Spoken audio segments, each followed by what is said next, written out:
Hello friend, मेरे YouTube channel में आप सभी लोगों का स्वागत है। दोस्तों, कहानी का नाम है बुढ़ापा, एक इमोशनल कहानी। दोस्तों, जिस तरह से मृत्यु अटल है, जितनी मृत्यु सच है उतना ही सच है बुढ़ापा। हर वह आदमी या वस्तु जिसका जन्म होता है, उसका नाश होने से पहले वो पुरानी या बूढ़ी भी होती है। और आज की यह बुढ़ापा एक इमोशनल कहानी इसी सत्य पर आधारित है। हर रोज की तरह रामलाल जी अपने शाम के सैर सपाटे से लौट आए थे। वह अपने जूते उतार ही रहे थे कि बहू ने पूछा, बाबूजी, आज हम पार्टी में जा रहे हैं, हम वहीं से खाकर आएंगे। आज रात के खाने में क्या खाएंगे बताइए। रामलाल जी सोचने लगे, आज रविवार तो नहीं है और ना ही किसी की शादी है, जरूर किसी पार्टी में जा रहे होंगे। छोड़ो, मुझे क्या करना है इस उम्र में। अपने विचारों पर काबू करते हुए रामलाल जी बोले, ऐसा करो बेटा, मेरे लिए 2 रोटियां बना दो, दूध के साथ ही रोटियां ही खाऊंगा। बहू तुरंत बोल उठी, बाबूजी, सुबह ही जो बनाई थी उनमें से 2 रोटियां अभी भी बची हुई है। अगर आप, बहू ने अपना वाक्य अधूरा ही रहने दिया, लेकिन रामलाल जी अच्छी तरह समझ गए कि वह क्या कहना चाहती थी। सुबह की रोटियां खाई तो गैस हो जाएगा। सुबह भी बहू ने मसाले वाली सब्जी बनाई थी, जिसके चलते अभी तक खट्टी ढकरे आ रहे हैं। और इस उम्र में पेट को संभालना मतलब किसी बिगड़े हुए बच्चे को संभालने से भी कठिन काम। बाबूजी बहू से बोले, नहीं बेटा, इस उम्र में सुबह की रोटियां नहीं खा सकता, तुम्हें थोड़ी तकलीफ होगी, लेकिन मेरे लिए 2 ताजी रोटी बना दो। बहू को बहुत गुस्सा आया। वह गुस्से में ही बड़बड़ाते हुए उठी, अब 2 रोटियां बनाओ या 10 काम तो उतना ही बढ़ेगा। आटा गूंदो, रोटियां बनाओ, किचन और बर्तन साफ करो। इन्हें क्या है, इन्हें सिर्फ ऑर्डर देना है, काम तो मुझे करना पड़ता है ना। बस दिन रात इनकी ही सेवा करते रहो। बहू के बोल रामलाल के कानों पर पड़ रहे थे। हे भगवान, सिर्फ 2 रोटियां बनाने में इतनी तकलीफ। मैं कोई 5 पकवान तो मांगे नहीं थे। उन्हें बहुत गुस्सा आ गया, लेकिन गुस्सा वहाँ किया जाता है जहाँ से कोई सुनने वाला हो। उन्होंने अपना गुस्सा निगल लिया। अब तो उन्हें जितनी जल्दी गुस्सा आता था, उससे जल्दी चला भी जाता था। रामलाल जी को अपनी पत्नी की बहुत याद आई। सीता जी के जीते जी उन पर कभी बासी रोटी खाने की नौबत नहीं आई थी। उल्टा खाने में 10 चीजें और मिल जाती थी। खाने के साथ मीठा, पापड़, अचार, दही, छाछ, सलाद और पता नहीं क्या क्या। राम जी को बहुत बुरा लग रहा था। रहने दो बहू, मैं सुबह की रोटी खा लूँगा, फिजूल में तुम्हें तकलीफ होगी। और वैसे भी तुम्हारे हाथों की रोटियां बहुत मुलायम होती है। मुझे चलेगा, मेरी वजह से तुम लोगों को देर नहीं होनी चाहिए। बहू को तो सोने से पीला मिल गया। वह अपने आवाज मीठी करती हुई बोली, बाबूजी, आप चाय लेंगे क्या? रामलाल जी अपने चाय पीने की इच्छा को दबाते हुए बोले, वैसे कोई खास इच्छा नहीं है चाय पीने की, मगर तुम अपने लिए बना रही हो तो मेरे लिए भी थोड़ी बना देना। हाँ बाबूजी, मैं अपने लिए बनाने वाली हूँ, आपके लिए भी बना देती हूँ, बोलकर बहू रसोई घर में अंदर चली गई। रामलाल जी खुद से ही बातें करने लगे, अभी तो लाखों की जायदाद है मेरे पास, यह घर भी मेरे नाम पर है और खाते में भी लाखों रुपए पड़े हैं। कभी बेटा विषय निकलता है तो मैं बोलकर टाल देता हूँ कि मेरे बाद तेरा ही तो है सब कुछ, और फिर भी एक चाय और 2 ताजी रोटियों के लिए तरसना पड़ता हो तो उन बूढ़ों का क्या होता होगा, जिनके पास संपत्ति के नाम पर सिवाय पुरानी यादों के कुछ भी नहीं होता। सीता को याद करके रामलाल जी की आंखों में आंसू चमकने लगे और धीरे से गालों पर सरके। सीता के होते हुए उन्होंने घर का कोई भी काम नहीं किया था। आर्थिक जवाबदारियों के अलावा उनकी और कोई जवाबदारी नहीं थी। उनके व्यापार ने भी उन्हें अच्छा साथ दिया था। वह भी सीता से बहुत प्यार करते थे, लेकिन कभी जता या बता नहीं पाए। वह यह सच्चे दिल से मानते थे कि सीता उनके किसी पूर्व जन्म के पुण्य का फल है, लेकिन जिंदगी की भाग दौड़ में वह सीता की मन की इच्छाएं पूरी कर ना सके। उन्हें वैष्णव देवी जाना था, लेकिन हर बार यह यात्रा अगले साल के लिए पोस्टपोन हो जाती। घर बार और संसार की जिम्मेदारियां संभालते संभालते कब उनकी इच्छाएं उनके साथ चली गई पता ही नहीं चला। रामलाल जी ने देखा उनके पोता और पोती दोनों स्कूल से आ गए थे। दोनों ने अपना बस्ता सोफे पर फेंका और दादाजी की तरफ दौड़कर उनके गले लगते हुए कहने लगे, चलिए ना दादाजी, खेलने चलते हैं। यही निस्वार्थ प्रेम के कुछ फल थे जिनमें रामलाल जी भी बच्चों के साथ बच्चे बन जाते थे और सारे अपने दुख और यादों को भूल जाते थे।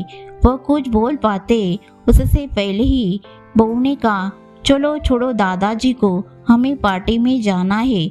जल्दी से आकर तैयार हो जाओ, पापा भी आते ही होंगे। दोनों ही बच्चे दादाजी को छोड़ मम्मी की तरफ भागे। उनकी पोती 7 साल की थी और पोता 5 साल का था। रामलाल जी अपनी सोच में डूबे हुए बालकनी की तरफ गए।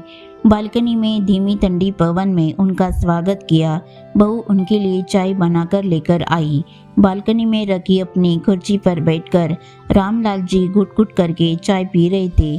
पी क्या रहे थे, निगल रहे थे, क्योंकि चाय के नाम पर सिर्फ कम शक्कर वाला गर्म पानी था, ना इलायची ना अदरक। रामलाल जी मन ही मन सोचने लगे, बहू के जाने के बाद आज खुद अपने हाथों से चाय बनाऊंगा, इलायची अदरक और थोड़ी सी ज़्यादा शक्कर डालकर, और उनके साथ रोटियां खा लूँगा। रोटियां खाऊंगा। रोटियों की याद आते ही उनका मुंह फिर खट्टा हो गया। चाय खत्म होने पर खाली कप लेकर वह किचन में रखने गए तो वहाँ देखा कि बहू और बच्चों का कप धोके पड़ा था। उन्होंने भी अपना कप धोकर रख दिया और अपनी डायरी लेकर बालकनी में आ गए। बालकनी में बैठे बैठे उनकी नज़र सूखी हुई तुलसी के पौधे पर गई। उन्होंने एक लोटा पानी लाकर उसमें डाल दिया। कुछ मिनटों बाद ध्यान से देखने पर उन्हें पता चला कि सूखे हुए तुलसी के पौधे में नई कुल्फे जैसी मुस्कुरा रही हो। थोड़े याद आया कि सीता हर सुबह तुलसी को पानी और शाम को दिया दिखा देती थी। अब तो शाम को ना तुलसी को ना ही भगवान के मंदिर में दिया जलता है। पता नहीं कितने संस्कार, कितनी अच्छी आदतें सीता अपने साथ ले गई थी। रामलाल आसमान की तरफ देखकर बोले, सीता, मुझे और इस घर को अभी तुम्हारी जरूरत थी। तुम क्यों हमें छोड़कर चली गई?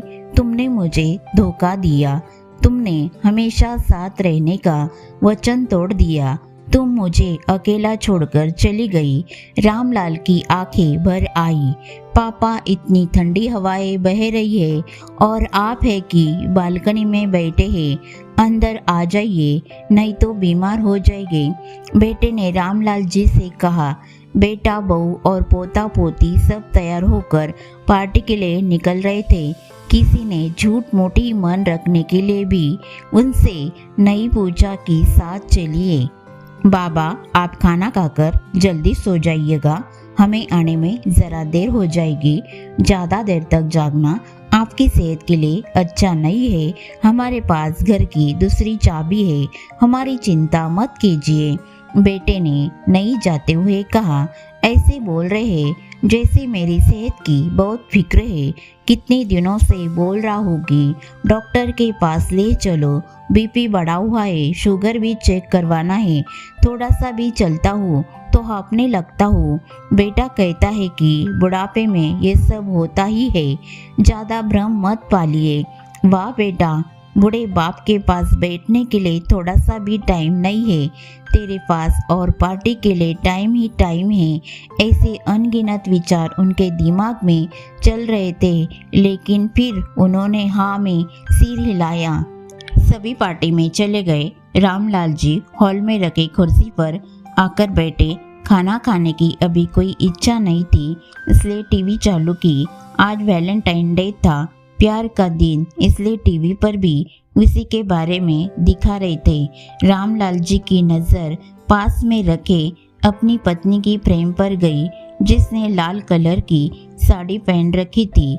प्यार तो उन्होंने भी खूब किया था, सीता जी से पूरी जिंदगी किया था, जी जान से किया था, लेकिन कभी बोल नहीं पाए। टीवी पर दिखा रहे थे, लोगों ने लाल कपड़े पहन रखे थे, हाथों में लाल फूलों के गुच्छे लेकर वह ग्रीटिंग कार्ड्स की खरीदी कर रहे थे। पता नहीं रामलाल जी के मन में क्या आया, उन्होंने अपने पैसों का बंटवा लिया और निकल पड़े। सीता जी के याद में चलते चलते वो एक आइसक्रीम पार्लर के पास पहुंचे। उनको श्वास चढ़ गया था, उनके सांसों की गति तेज हो गई थी। आइसक्रीम पार्लर के पास एक कुर्सी पर वह आकर बैठे, तभी वहाँ पर एक छोटी बच्ची आई जो गुब्बारे बेच रही थी। बच्ची बोली, दादाजी गुब्बारे लोगे क्या? इतने ही बचे हैं, बिक जाएंगे तो जल्दी घर जाऊंगी। रामलाल जी ने देखा 10-12 रंग बिरंगे गुब्बारे थे। उन्हें याद आया कि सीता जी को भी गुब्बारे बहुत पसंद थे, लेकिन अब गुब्बारे लेकर क्या करूं? उन्हें बच्ची की आंखों में सच्चाई और आशा दिखी। उन्होंने 200 रुपये दिए और सारे गुब्बारे खरीद लिए। उन्हें फिर से सीता जी की याद आई, क्योंकि वह भी घर से निकलते समय हमेशा थोड़े एक्स्ट्रा पैसे लेकर निकलती थी और किसी न किसी जरूरतमंद की मदद किया करती थी। कभी वो टोकते तो वह कहती, हमें भगवान ने लेने वालों के नहीं, देने वालों की लाइन में खड़ा किया है और थोड़े से रुपए के बदले लाखों रुपए की दुआएं मिलती है, तो मुझे टोका मत कीजिए। आंखों में आंसुओं के साथ रामलाल जी खड़े हुए रास्ते के बीचों बीच आए। उन्होंने आसमान की तरफ देखा, अपने हाथों में पकड़े गुब्बारे आसमान में छोड़ दिए और चिल्लाकर बोले, सीता मैं तुमसे प्यार करता हूँ। उनके सांसों की गति बढ़ गई, उनका शरीर लड़खड़ाया और जमीन पर धड़ से पड़े आसपास के लोगों को कुछ भी पता चल पाए उससे पहले ही रामलाल जी ने इस मोह माया की दुनिया को अलविदा कर दिया। उन्हें अपनी पत्नी से मिलने की बहुत जल्दी थी।